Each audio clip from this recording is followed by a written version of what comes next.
Hari ini kita berada pada era industri 4.0, bukan industri 5.0.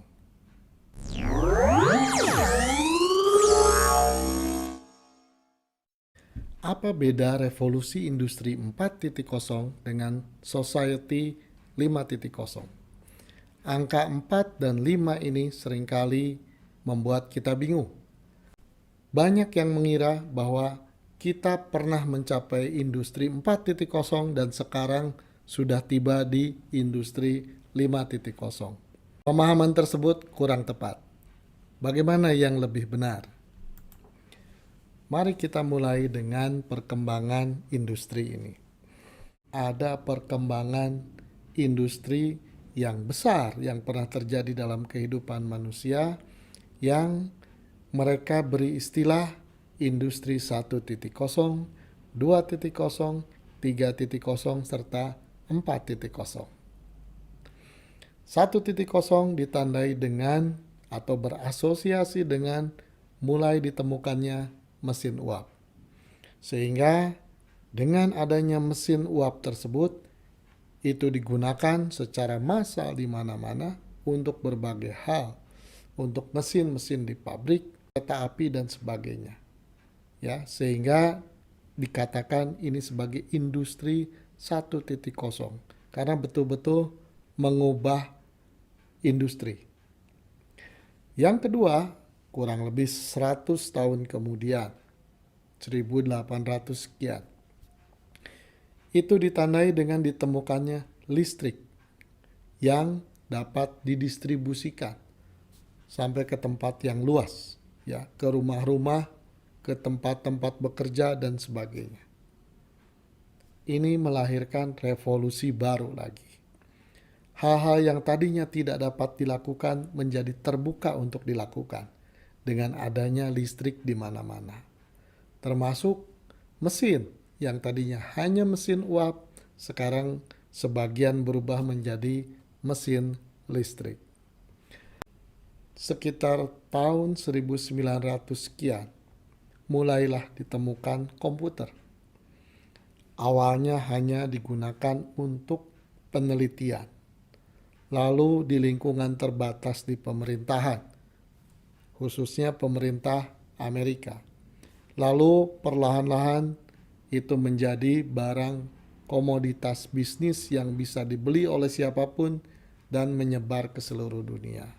Bahkan versi kapasitas kecil dapat dimiliki oleh setiap persona sehingga memunculkan istilah PC, ya, personal computer.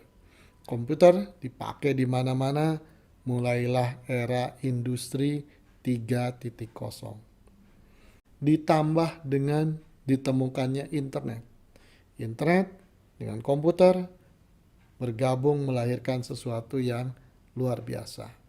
Tidak lama setelah itu, internet mengantarkan pada era industri berikutnya yang disebut cyber physical system.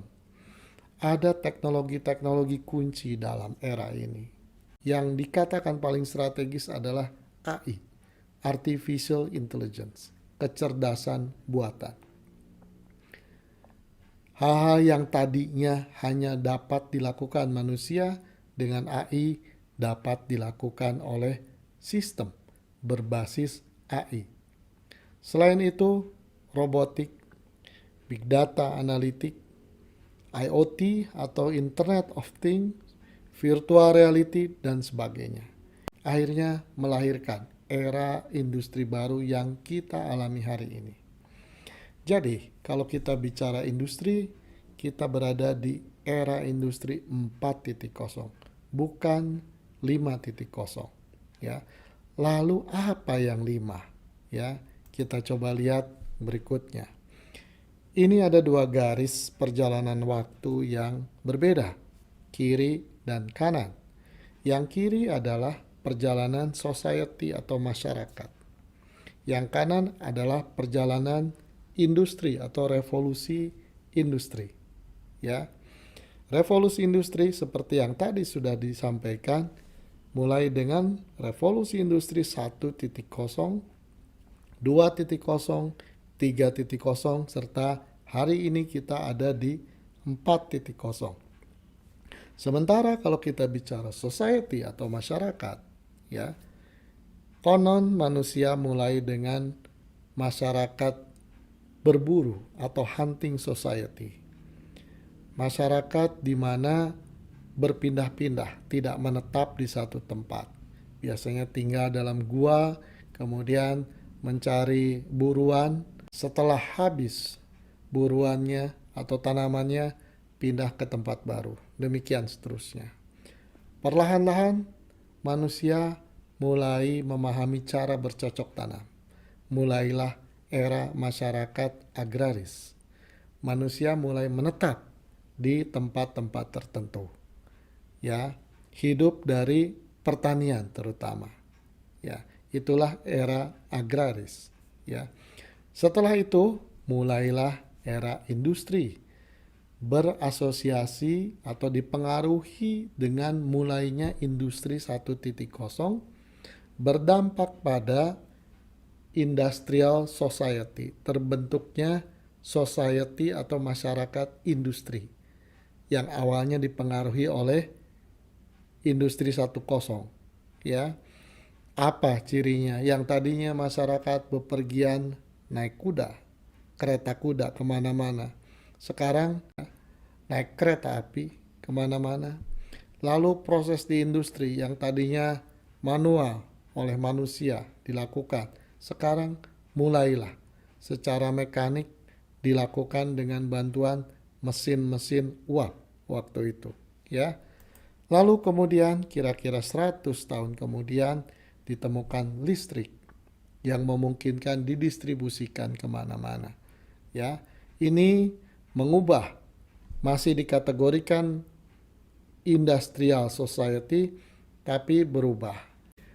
Cara hidup manusia yang tadinya hanya di siang hari menjadi siang malam atau tanpa batas karena adanya listrik. Ya, adanya penerangan terus-menerus yang memungkinkan manusia bisa melakukan aktivitas di malam hari sekalipun. Lalu era komputerisasi, ya, era industri ketiga ditandai dengan komputer dan otomasi. Ya, ini mendorong perubahan lagi menjadi masyarakat information society. Ada isu yang pernah kita dengar, ya, di era ini, yaitu digital divide, kesenjangan digital. Ini merepresentasikan adanya kesenjangan kelompok masyarakat yang sulit menggunakan teknologi, mengakses teknologi dibandingkan dengan masyarakat yang sudah lebih cepat mengadopsi teknologi digital. Ya. Ya, tapi perlahan-lahan digital divide ini hilang.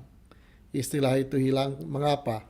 Karena akses seluler tersedia sampai ke tempat-tempat terpencil. Ya, smartphone tersedia di mana-mana. Ya, akhirnya hari ini kita sampai ke industri 4.0, industri 4.0 yang membawa dampak pada perubahan dari information society menuju super smart society. Nah, super smart society inilah yang dengan kata lain disebut sebagai society 5.0. Cara pandang mengelompokkan masyarakat ini diusulkan oleh pemerintah Jepang. Jadi Jepang melihat perubahan yang terjadi terutama di Jepang itu adalah seperti ini. Tapi ini relevan untuk dipandang, cara pandangnya diterapkan di kondisi global.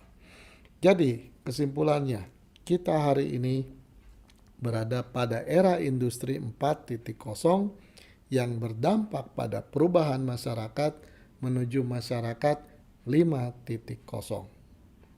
Dikaitkan dengan pandemi yang sekarang sedang terjadi.